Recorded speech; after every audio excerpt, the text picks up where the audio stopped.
Bonjour à toutes et à tous et bienvenue sur Mosaïque Cristal. Le lundi, on vous propose une émission sport avec David qui viendra nous donner les dernières actus. Ça sera en conclusion du journal.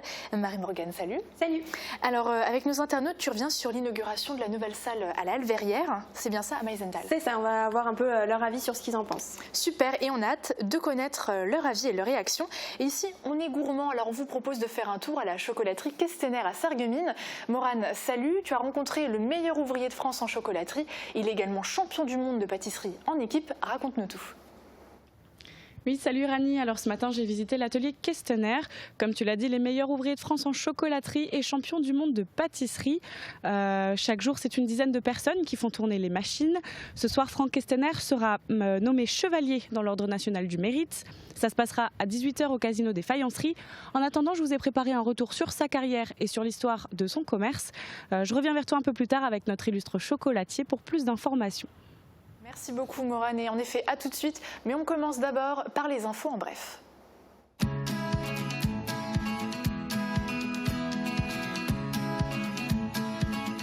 Des activités pour tous les goûts, c'est à Airtrix, chez Best.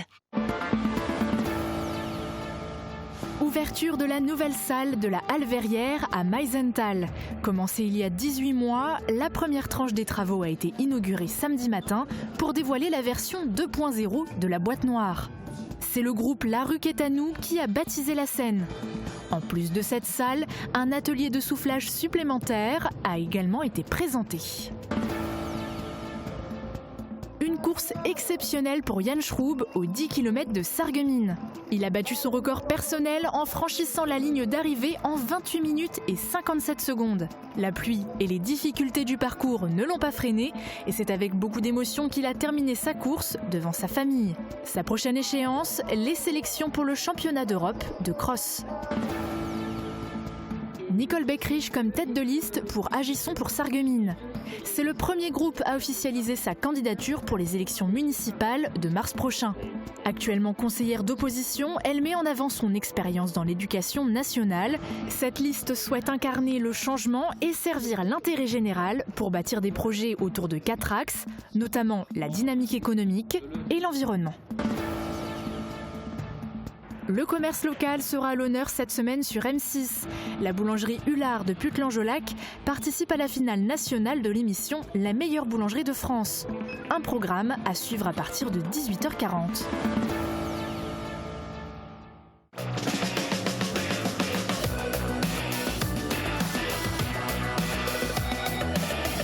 Les crèches de l'Agglo éveillent la petite enfance et facilitent la vie des actifs. Y a-t-il des surprises pour la météo de demain? Marie-Morgane nous donne les prévisions. Avec le Crédit Mutuel, partenaire des grands événements sportifs. Demain, on aura un temps sec. Le matin, le ciel sera couvert. Il devrait se dégager dans l'après-midi pour laisser passer quelques belles éclaircies. Du côté des températures, elles seront comprises entre 7 et 9 degrés le matin et entre 15 et 17 degrés l'après-midi. Demain, nous serons le mardi 22 octobre et nous souhaiterons une bonne fête aux Élodie. Le soleil nous accompagnera de 8h03 à 18h28.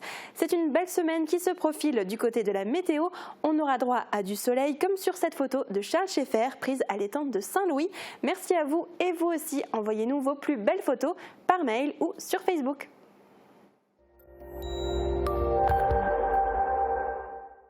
Une nouvelle étape a été franchie dans le chantier de réaménagement du site verrier à Meisenthal. Commencé il y a 18 mois, la première tranche des travaux a été inaugurée samedi matin. Le site n'a jamais cessé d'exister grâce à la passion et au labeur des bénévoles. Et aujourd'hui, ce projet de réhabilitation leur fait honneur. Thibaut Desmerlet a fait le tour du propriétaire.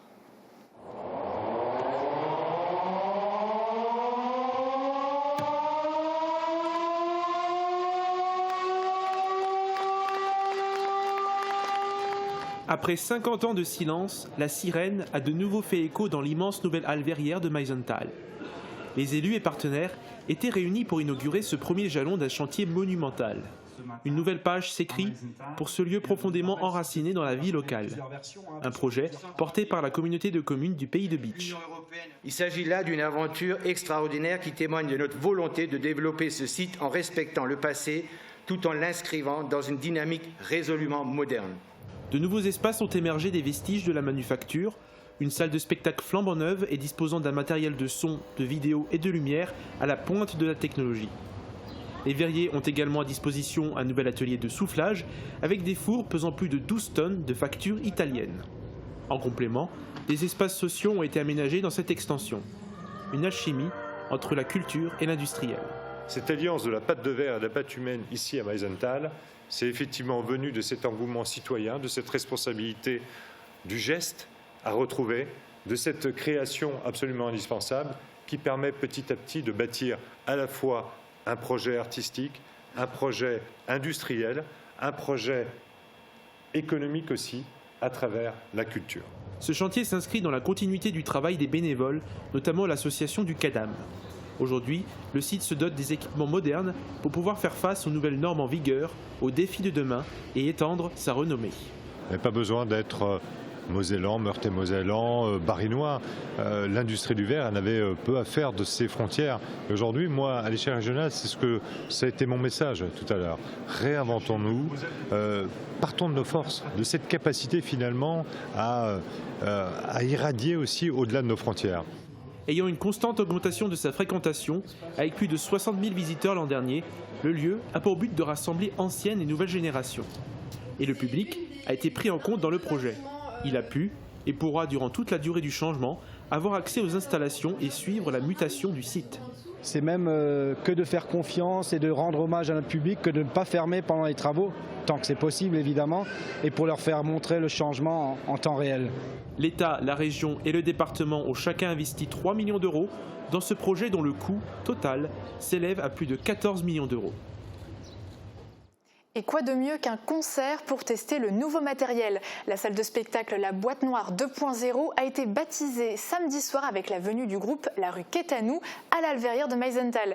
Une découverte pour cette bande de copains et apparemment cette scène diffuse déjà de très bonnes ondes. Thibaut Desmerlet a assisté à la représentation. La Boîte Noire 2.0 entame son baptême du son. La nouvelle salle de spectacle de la Alverrière dispose d'un matériel dernier cri pour le plus grand bonheur des artistes et du public. Elle est dotée de gradins rétractables et d'une scène modulable. Une capacité de 340 places assises et 730 debout, elle peut s'étendre jusqu'à 3000 places avec le grand hall. Cette mobilité donne aux techniciens un énorme gain de temps. La configuration permet d'accueillir de nombreux arts de la scène. Un vrai plaisir pour les oreilles des spectateurs et puis on sent déjà là maintenant nos artistes, les retours de nos artistes qu'on a accueillis ce soir, on sent qu'il y a vraiment quelque chose de très très positif qui se dégage de ce nouveau lieu, quoi. Pas loin, une bande de potes vient de faire escale dans le pays de Beach. Plus de 20 ans qu'ils sont en cavale à travers le monde pour raconter leurs histoires en musique. La Rue Quétanou nous donne leur premier avis sur cet endroit. C'est la toute première fois qu'on découvre ce lieu-là, donc ce temple du rock'n'roll. Apparemment, ça fait des années qu'ils font des concerts dans le coin, et puis apparemment c'est la première fois en fait, ils ont refait la salle, la structure. Voilà, il y a une vraie salle de concert maintenant, donc on inaugure aujourd'hui. Donc on est bien content de venir. Belle salle, hein. Super belle salle. Et super son. Ouais. Vraiment, Là, non, ça a été un régal, quoi, vraiment. Dans une salle, on se dit, ça vaut le coup de faire un enregistrement live de concert, enfin voilà. Parce que la salle est très bien la pub, mais c'est assez mat. Mais c'est vrai, ouais, c'est vrai. La qualité de ce qu'on entend, nous, par rapport aux dates qu'on a fait avant, là on voit que c'est de la qualité, quoi. Et c'est Alex Toucourt et Julien Madi qui ouvrent le bal.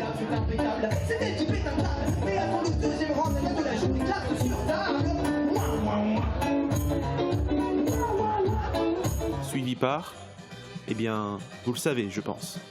Dans son bateau préhistorique, le capitaine de la barre.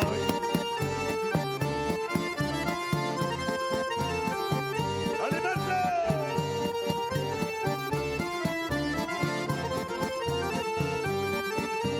C'est qui pêche le varech et les emmerdes qui vont avec. C'est qui a sorti Moby Dick, le capitaine de la barrique. Et on en parlait en début d'émission, Franck Questenher sera médaillé ce soir au titre de chevalier de l'Ordre national du mérite. Et ce n'est pas rien, la chocolaterie Questenher, c'est une affaire qui roule, et cela depuis un bon bout de temps. C'est un reportage de Morane Grandcola. Meilleur ouvrier de France en chocolaterie et champion du monde de pâtisserie. Franck Kestener a fait de sa passion son métier. Né de parents pâtissiers, de grands-parents et d'arrière-grands-parents boulangers, il est naturellement devenu pâtissier chocolatier de père en fils, et ce, depuis 5 générations. Cela fait 14 ans que l'atelier situé à la zone Gutenberg de Sarreguemines a vu le jour. Aujourd'hui, 4 pâtissiers et 5 chocolatiers l'accompagnent pour gérer la production. France, Allemagne et même Japon, les chocolats Franck Kestener s'exportent au-delà des frontières. L'exportation de chocolat au Japon représente 10% du chiffre d'affaires annuel. C'est à la boutique de Paris que les Japonais viennent chercher directement la marchandise pour l'importer par avion réfrigéré. À Saarbrück en Allemagne, la boutique Franck Kestener a ouvert ses portes il y a 5 ans. Aujourd'hui, le chiffre d'affaires annuel représente 1,5 million d'euros uniquement pour l'atelier de Sarreguemines et la boutique de Paris. Et ce matin, il nous ouvre les portes de son atelier pour nous parler de ses futurs projets. Morane lui tend le micro, on écoute. Alors Monsieur Kestener, bonjour. Bonjour. Vous êtes meilleur ouvrier de France en chocolaterie et champion du monde en pâtisserie. Ce soir, vous allez être décoré de la médaille au rang de chevalier dans l'Ordre national du mérite. Qu'est-ce que ça représente pour vous, cette médaille ?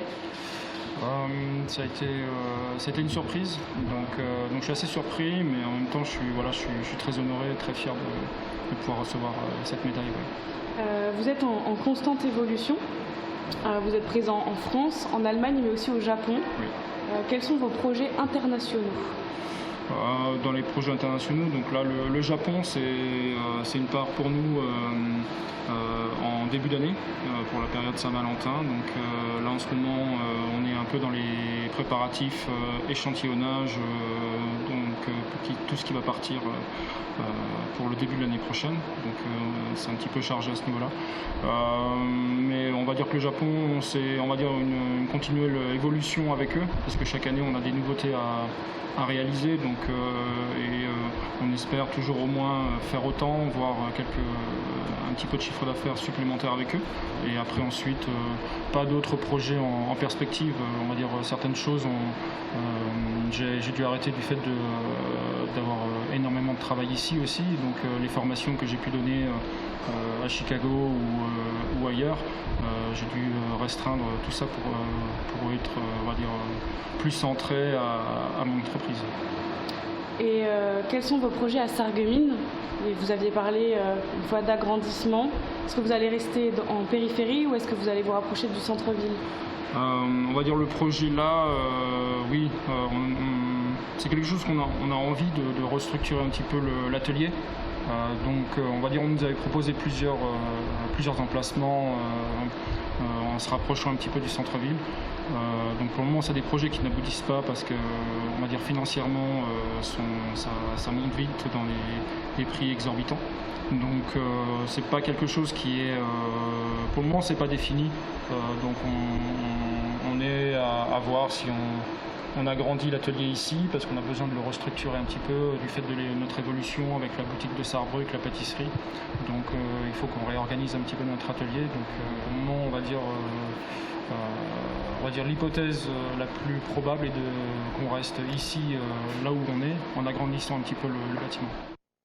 Ce week-end, il ne fallait pas manquer le marché paysan de l'Amem à Sarreguemines, mais aussi un concert au cœur de l'église de Götzenbrück. Voici un résumé en images et on démarre avec une pêche de sauvegarde dans le cadre de la rénovation de l'écluse 29. Regardez. À Sarreguemines, dans le cadre du chantier de rénovation de l'écluse 29, il a été procédé à une opération de pêche de sauvegarde. Cendres, tanches et autres silures ont subi un choc électrique avant d'être récupérées puis relâchées dans leur milieu naturel. Il s'agissait de la 3e étape de ce long et impressionnant chantier qui va se poursuivre cette semaine avec l'enlèvement des portes de l'écluse. Au fur et à mesure des années, elles sont devenues moins étanches et nécessitent d'être remplacées. La pluie n'a pas empêché les producteurs de participer au marché paysan de Sarreguemines. Sur l'esplanade du casino, près de 40 stands étaient installés. Les passants n'ont pas été freinés non plus, mais ont préféré emporter des spécialités locales pour les manger au sec. En plus de la viande, des fruits et légumes, de la bière artisanale, de nouveaux producteurs locaux ont participé à cette édition, la Magie des épices et la ferme de la Sarre, qui proposait des baguettes et des tartes au fromage blanc. L'écrivain Florian Després fait découvrir son univers et partage son expérience. Raymond Zingraf, de son vrai nom, est originaire de Rémerin-les-Putelanges. Il est revenu ce week-end dans son village d'enfance dans le cadre du festival Lire en Fête. Déjà auteur de 3 romans policiers, il a fait découvrir les étapes de fabrication d'un livre, de l'écriture à sa diffusion en auto-édition. Je ne veux pas apprendre aux gens à avoir le talent ni l'imagination, ça c'est évident. Par contre, à partir du moment où ils ont la certitude quelque part que ce qu'ils font peut intéresser un public peut-être plus large que leur propre famille, ou qu'ils ont envie de se tester, qu'ils ont envie effectivement de dire ben voilà, est-ce que ça pourrait marcher, et bien comment je fais? Parce que là, il y a un certain nombre d'étapes à franchir avant qu'un livre ne soit lu, apprécié, évalué, dénigré peut-être aussi, mais cela fait partie, j'allais dire, du jeu quand on est écrivain. Un partage d'expériences enrichissant qui tentera peut-être certains passionnés d'écriture de se lancer à leur tour. Mais qui est sainte Hildegarde von Bingen?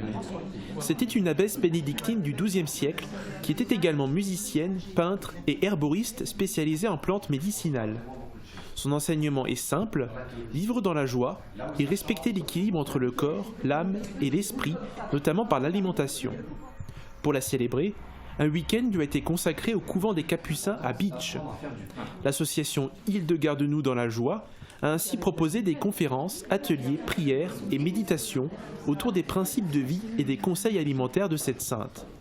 Il y avait par exemple des ateliers de cuisine de pain au levain ou à l'épeautre, de biscuits de la joie et de remèdes. 2 jours placés sous le signe de la bienfaisance.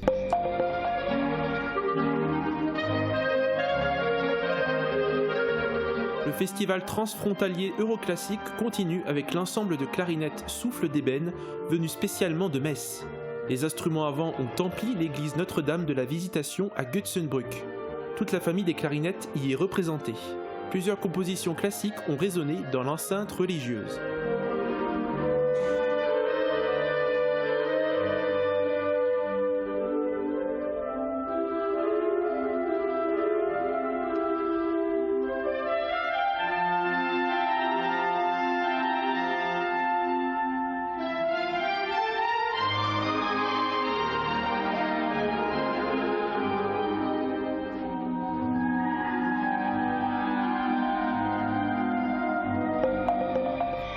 Dans le cadre de l'opération Lire en Fête partout en Moselle, la troupe de théâtre Burle de Nancy a proposé un spectacle de marionnettes vendredi soir au foyer de Grosse-Bliederstroff.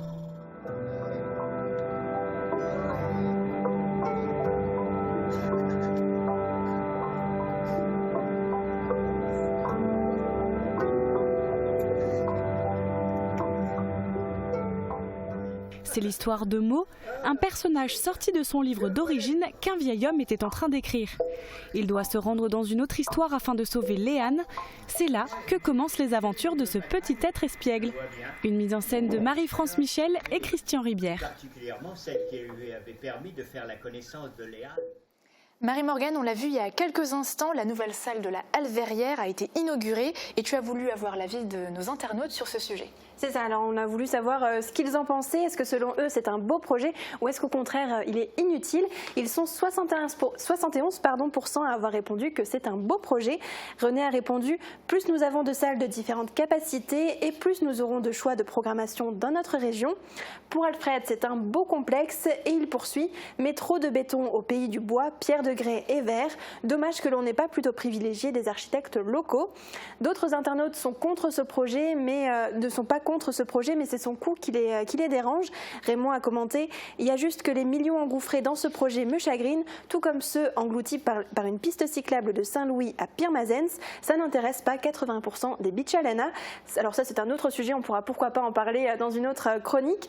Et Joël a écrit « Il est important d'investir pour la culture dans notre région, mais il n'est peut-être pas indispensable d'être à ce point mégalomaniaque. Je sais bien que chacun veut laisser sa patte, mais il faudrait savoir garder raison et se préoccuper aussi de ce qui touche directement les contribuables. » Merci beaucoup en tout cas pour avoir recueilli tous ces témoignages. Le lundi, tu fouilles également dans nos archives et on parle de quel sujet aujourd'hui? Alors je vous propose un plongeon dans le passé. Il y a tout juste 10 ans, le couple Hubet fêtait ses 40 ans de mariage et Mathilde et Claude avaient célébré cet anniversaire en courant les 10 km de Sarreguemines en tenue de mariée. Regardez.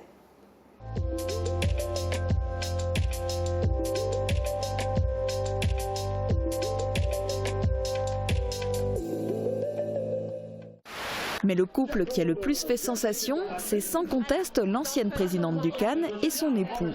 Le couple Hubet fête en effet cette année ses 40 ans de mariage et impossible de les rater dans la foule. Cette année, ils s'élancent pour les 10 km en tenue de mariée et c'est bien évidemment ensemble qu'ils franchissent la ligne d'arrivée. Non, vous n'assistez pas à une manifestation, vous assistez bien à l'arrivée de nos deux jeunes mariés Hubet au bout de 40 années d'un long parcours sportif. Et hier matin, pour leur noce d'or, ils ont à nouveau enfilé leur tenue de mariée pour courir les 10 km de Sarreguemines. Ils étaient même accompagnés de deux demoiselles d'honneur. À l'arrivée, il y avait beaucoup d'émotions. Alors on leur envoie toutes nos félicitations et encore un très joyeux anniversaire de mariage. Ils sont incroyables. Merci beaucoup Marie-Morgane. Et d'ailleurs, on va parler aussi de la nouvelle édition des 10 km de Sarreguemines dans l'émission Sport. Salut David. Salut Aurélie. Alors, il y a quoi d'autre au programme? Alors aujourd'hui, on va parler foot. Même si le derby SFC Sarre-Union n'a pas eu lieu, les filles ont joué contre la même équipe, Sarre-Union. Donc on va voir ce que ça donne. On va parler aussi de badminton avec le tournoi des faïences. Super. Et on a également des sujets handisport aujourd'hui. Tout à fait. L'handisport est mis à l'honneur aujourd'hui avec l'Handi Basket, le club d'handisport Moselle-Est. Mosaïque a capté le match samedi soir. Il était d'ailleurs retransmis en direct. Et puis je recevrai Michel Munch sur le plateau en invité. Eh ben, c'est un vaste programme. On découvre ça juste après une courte pause. À bientôt. Sport, loisirs et bien-être au pays de Beach grâce au centre aquatique de Rohrbach et à la piscine de Beach.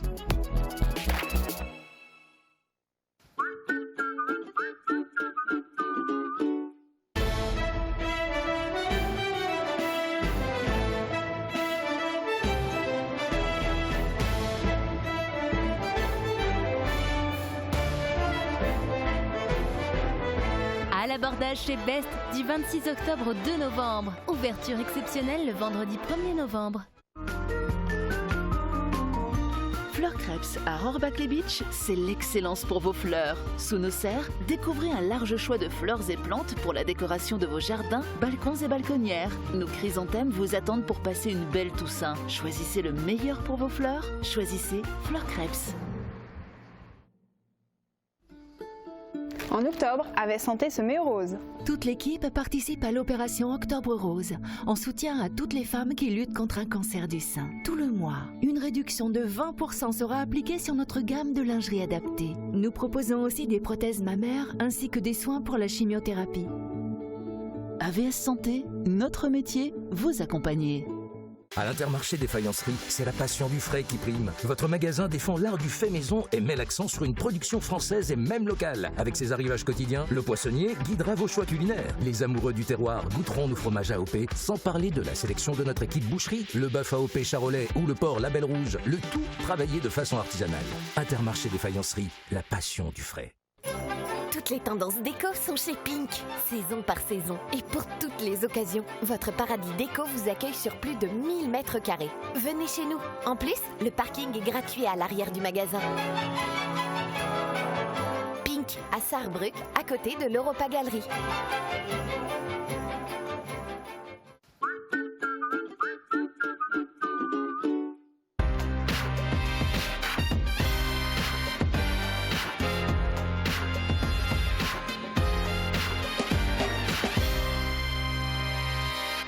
Bonjour à toutes et à tous, soyez les bienvenus dans Plus de Sport. 28 minutes et 57 secondes, c'est le temps qu'il a fallu à Yann Schrub pour terminer les 10 km de Sarreguemines hier matin.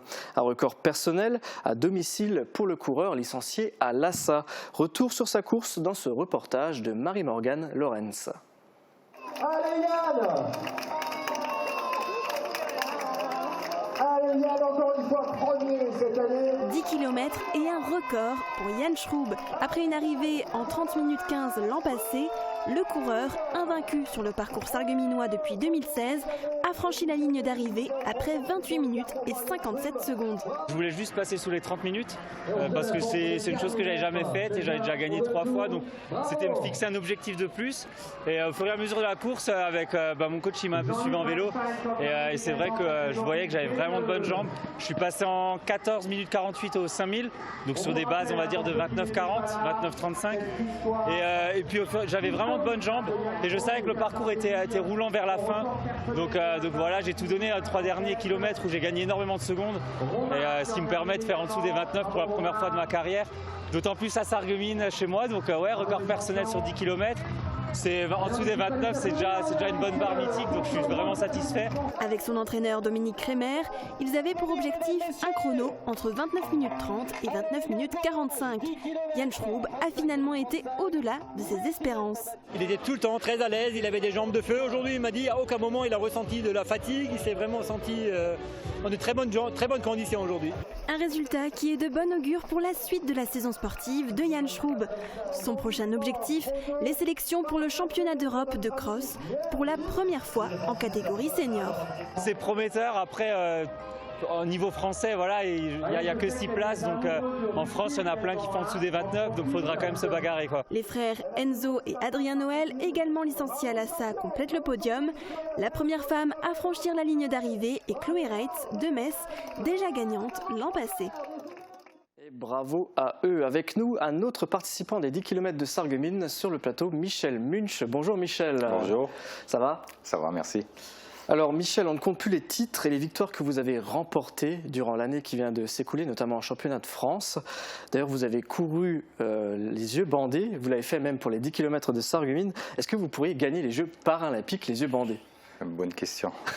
Bonne question. Ce sera déjà vraiment une bonne satisfaction de se qualifier déjà pour les Jeux paralympiques, de faire les minima. Parce qu'il faut savoir que j'ai été mis en catégorie non-voyant, ça fait 1 mois et demi. Donc il y a vraiment beaucoup de travail encore. Et puis il y a vraiment du travail avec mon guide pour la synchronisation et rien ne sera impossible, quoi. Est-ce que vous pouvez nous expliquer ça? Vous avez changé de catégorie récemment, donc vous êtes passé en T11 en catégorie non-voyant. Avant, vous étiez malvoyant. Pourtant, les gens qui vous regardent à la télé, enfin, ils ne le savent pas. On dirait que vous me voyez très bien, mais vous êtes quand même en catégorie non-voyant. Non, ce qu'il faut savoir, c'est à 100 mètres, je ne vois pas énormément. Là, je vous vois, mais vraiment tout flou. Et j'ai plus de champ visuel. Et ce qu'il y a, le gros souci chez moi, c'est que je perds la vue complètement. Et ça m'arrive très très souvent et de plus en plus souvent. En fait, dû à mes hématomes sudorochroniques qui m'ont complètement compressé les nerfs optiques. Et ça va arriver de plus en plus souvent parce que ces hématomes sudorochroniques ne partiront plus. D'ailleurs, je me les fais ponctionner toutes les semaines, une fois à l'hôpital, parce que si on ne les sort pas, ça peut pas rester comme ça. Et pourquoi alors ce changement récent de catégorie? En fait, quand je perds la vue, l'instance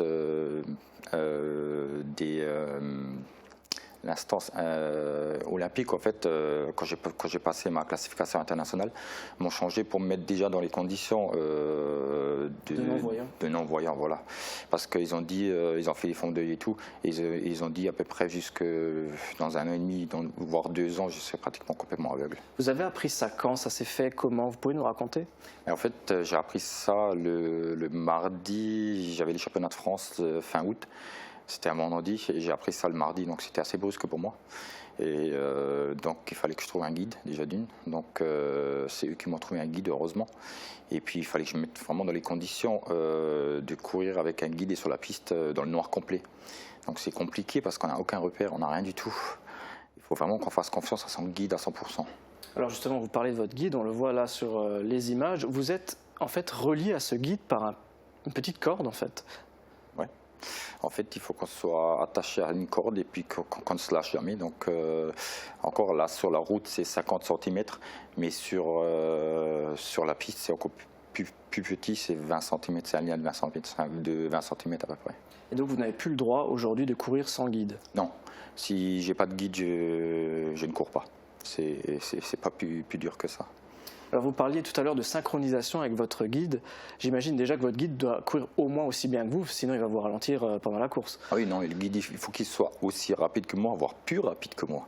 Parce que, surtout pour les échéances nationaux et internationaux, il faut qu'il soit plus rapide que moi, plus costaud, ce qui est le cas de Christophe. Christophe, c'est un athlète vraiment de haut niveau, on va dire. Justement, Christophe Klein, c'est lui qui a gagné la beachvoise il y a une dizaine de jours, et c'était votre guide pour les 10 km de Sarreguemines. Oui, bon, c'était une première pour lui et moi, mais ça s'est bien passé. Bon, après, on a eu quelques difficultés parce que ça glissait, il y avait des trottoirs, c'est la première fois.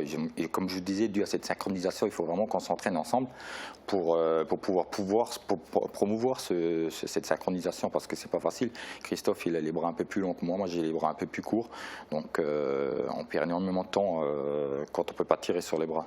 Il court mieux que vous? Oui, Christophe, il est plus fort que moi, oui, bien sûr. D'accord. Votre objectif, ce sont bien sûr les Jeux paralympiques de Tokyo, l'été prochain. Comment on se prépare à ce type de compétition? Comment on se prépare, c'est tout nouveau pour moi. On va se préparer forcément à pouvoir faire des bons résultats.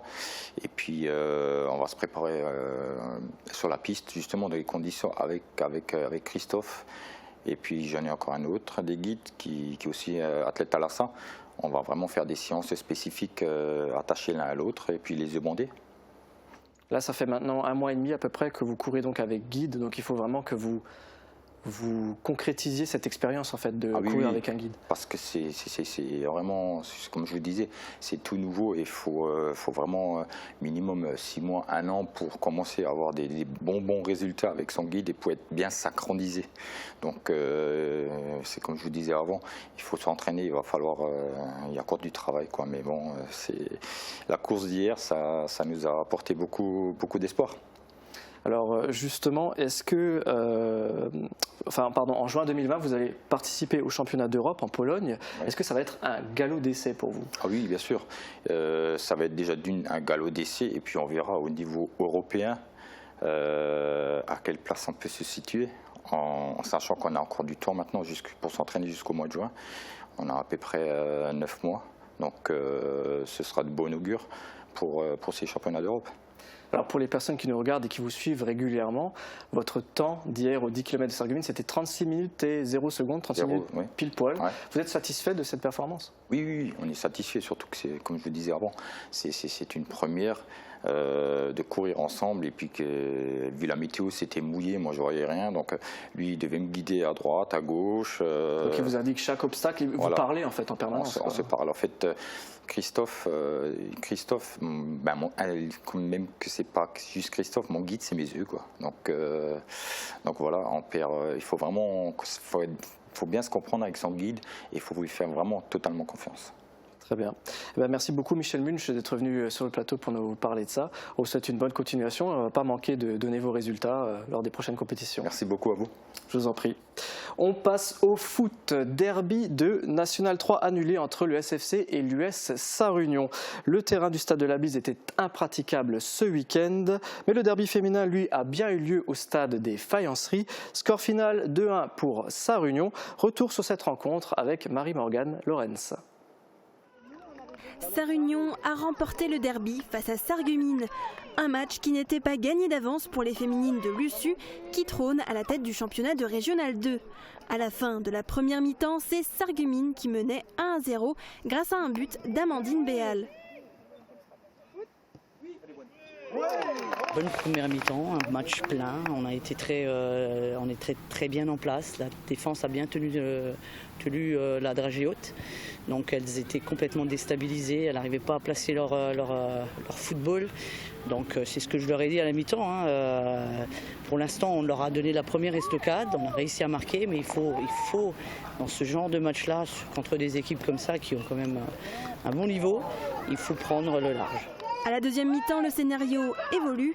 Dana Marinkovic marque un doublé. On a fait le travail, on était longuement menés 1-0, mais les filles n'ont jamais rien lâché. Et voilà, c'est juste magnifique, une victoire comme ça, c'est beau. Notre force à nous, c'est la cohésion. Les filles, elles se battent, peu importe. Je peux faire tous les changements que je veux, passer une attaquante en défense, un défenseur en attaque. Elles se battent, peu importe ce que je leur demande. Et c'est la polyvalence du travail qui est effectué à l'entraînement aussi. Et donc ça me permet, moi, de diriger cette équipe voilà, avec brio, et elles le font parfaitement. Donc voilà, je suis vraiment un peu ému et puis content aussi du travail fourni depuis tout ce temps. On a les points forts, c'est qu'elles vont chercher au plus profond d'elles-mêmes et elles vont au-delà de ce qu'elles peuvent même donner. Elles ont de la volonté et du dépassement de soi.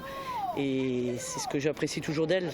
Bon, après, c'est décevant après un match plein comme ça, parce qu'elles ont bien donné, de terminer comme ça. Grâce à cette victoire, les féminines de Luçu se maintiennent à la première place du classement. L'équipe du Sarreguemines FC est à la 6e place. Du côté des hommes, maintenant, on fait le point sur les résultats du week-end. En National 3, groupe F, match reporté donc pour le SFC et l'US Sarre-Union. Strasbourg B affrontait Bissheim à l'extérieur et l'a emporté 1-0. Victoire également pour la B du FC Metz, 2-1 contre Ilkirch. Du côté du classement, Raon-l'Étape est toujours premier avec 17 points, suivi de près par le FC Metz qui totalise 16 points. Sarre-Union est 3e avec 15 points et un match en moins. La B de Strasbourg est 4e avec 13 points et le SFC toujours 9e avec 9 points malgré le match en retard. En Régional 2, groupe C, Aaron-Étain Schmidt-Villers n'a pas joué contre Gandrange, match remis. L'équipe B du SFC a fait match nul contre Drulingen à l'extérieur. Au classement, c'est la B de Amnéville qui domine avec 16 points. Le SFC est 6e avec 11 points, suivi de l'AES qui totalise 9 points avec un match en moins.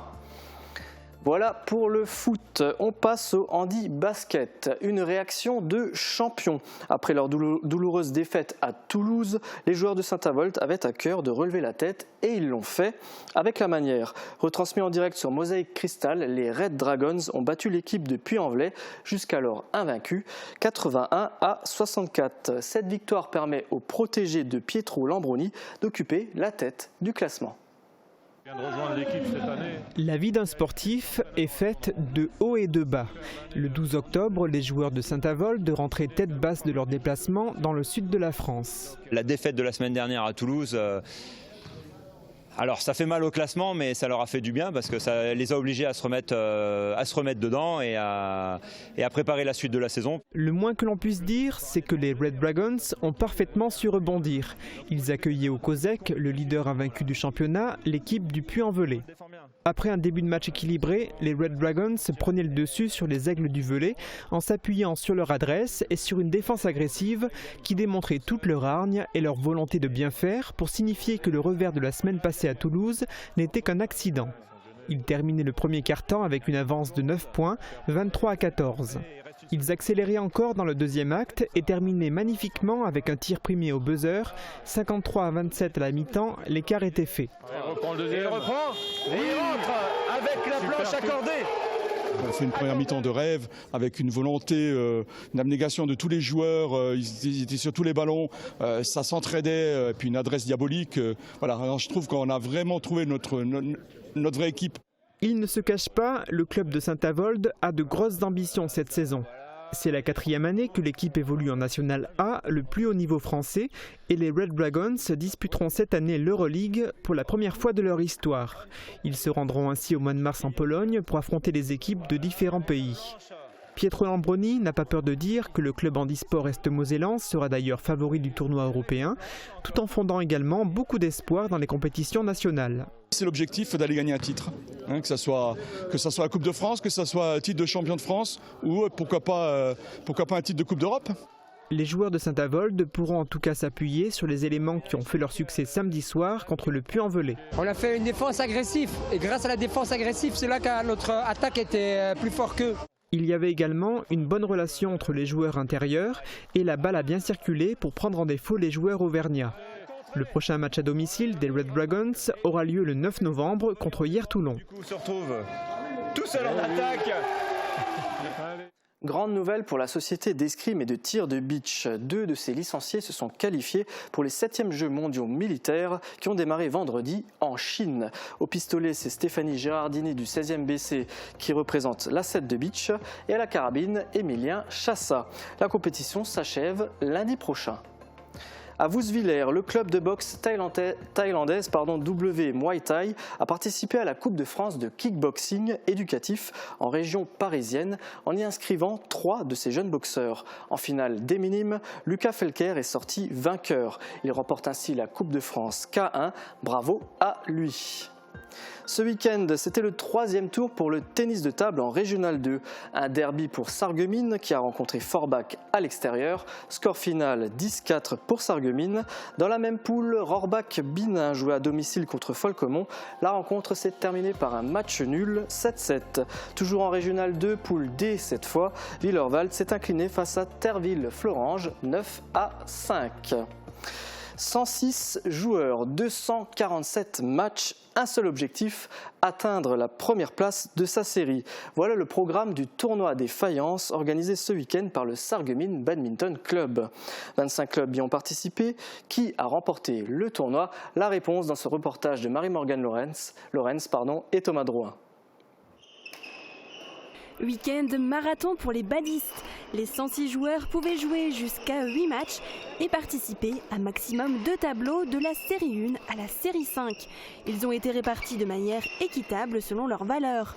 Le Sarreguemines Badminton Club, à domicile, était largement représenté avec 39 joueurs.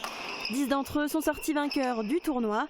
L'équipe de Créange repart avec 5 victoires, Metz 4, Bassam et Robertso ont chacune 2 victoires et les équipes de Saint-Avold, Saulnes, Jarville, Velaine, Colmar et Sarrebruck repartent avec une victoire. Direction à présent Großbiederstroff, où la salle de sport Challenge Faculty a ouvert ses portes le mois dernier. On y propose de nombreux cours de remise en forme et de préparation physique. Parmi eux, un entraînement baptisé Train Like a Pro, où l'on cherche à égaler la rigueur des athlètes professionnels grâce à des séances planifiées sur le long terme et des ateliers fonctionnels. C'est le sport découverte de la semaine et c'est signé Yannick Sur.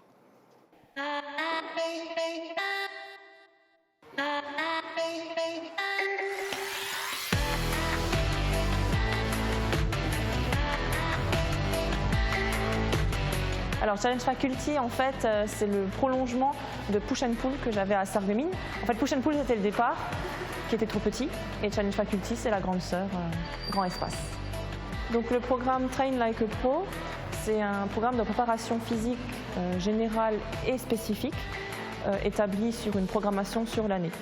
On y travaille sous forme de circuit avec un mélange de mouvements du street workout, donc tout ce qui est traction, les dips, les planches et tout ce genre de choses. Et dedans, j'y ajoute en fait des exercices d'entraînement fonctionnel et de mobilité avec travail avec des accessoires comme les Swiss Balls, comme les TRX ou ce genre de choses. Le street workout, c'est une discipline qui mélange la musculation et des mouvements de gymnastique. Ça vient de la rue, donc c'était des entraînements de musculation qui se faisaient dans la rue. Et donc c'est vraiment que d'entraînement au poids de corps. Il n'y a pas de machine de musculation, c'est que du poids de corps. Après, on peut travailler avec des élastiques pour, par exemple, utiliser des options pour ou faire plus facile ou plus difficile. Donc pour trouver Challenge Faculty, il faut aller sur challengefaculty.fr ou sur le Facebook Challenge Faculty. Vous pouvez me contacter directement par Messenger ou par mail et sinon par téléphone. Je suis basée à Großbiederstroff, en face du Record, donc c'est facile à trouver. C'est ouvert à tous les âges, c'est ouvert à tous les niveaux. En gros, je fais donc cours de fitness, donc step, yoga, renforcement musculaire, préparation physique générale et spécifique, cours de pole dance, street workout et circuit training. Toujours dans une optique de remise en forme et de préparation physique, donc toujours au poids de corps, pas de machine et dans une bonne humeur et ambiance familiale.